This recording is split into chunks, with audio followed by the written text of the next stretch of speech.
If you've ever wondered why Disney tales all end in lies, here's what happened after all their dreams came true.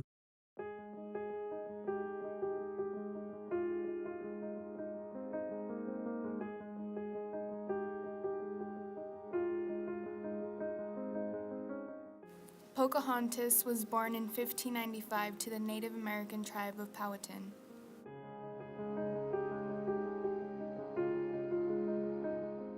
She was born to the name Amunute and nicknamed Pocahontas, which means playful one.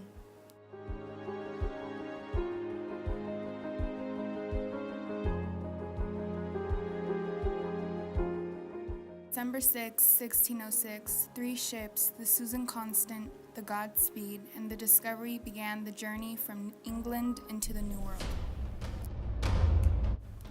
On May 13, 1607, 104 boys and men erected the town of Jamestown, named after King James I.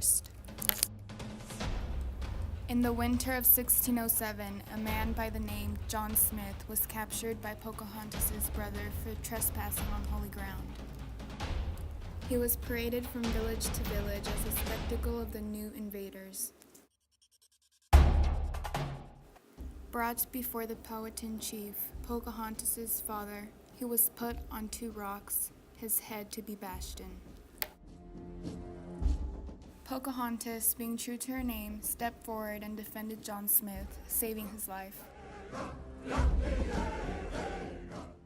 John became the mediator between the natives and the settlers. Chief Powhatan demanded the trade of weapons and metals from the settlers, but John Smith disliked arming the natives. Enraged, the chief forced them to leave. Later that day, Pocahontas returned to warn John Smith that her father intended to kill him. She left, and that was apparently the last she was seen by John Smith. The chief soon moved his capital farther inland, away from Jamestown. In the fall of 1609, Smith left Virginia because of a severe shortage of gunpowder. His leaving was both good and bad for the communications with the natives.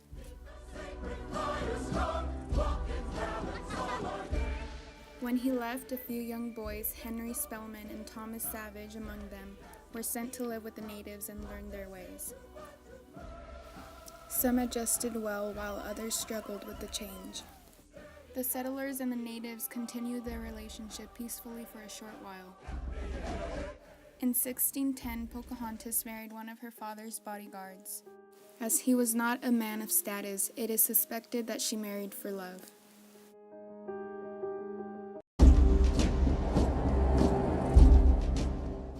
On a trip to see a settler ship, Pocahontas was taken aboard and the captain refused to release her. He took her back to Jamestown and then to the village of Henrico. Chief Powhatan agreed to all ransom terms. Pocahontas stayed in Henrico and was taught of the settlers' religion and culture. While there, she met the widower John Rolfe. He had a history in farming and introduced a new crop that proved to be the New World's saving grace, tobacco.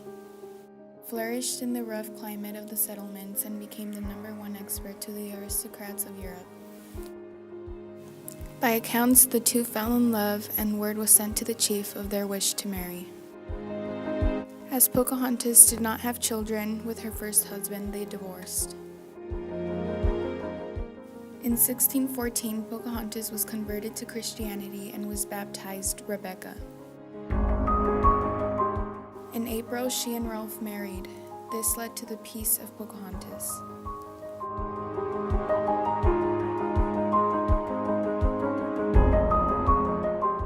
The Virginia Company of London called Rolfe to return to England, and thinking that his marriage to a native would encourage settlement, he brought her along.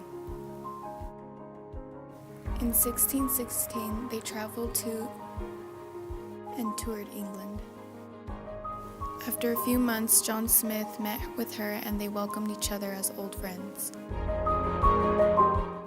In March 1617, Rolfe returned to Virginia with his family.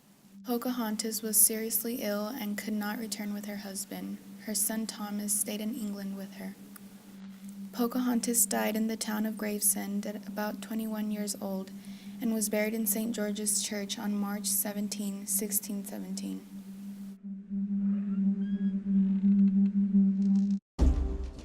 Powhatan, devastated when he heard the news that his beloved daughter had died, wandered into the woods and died.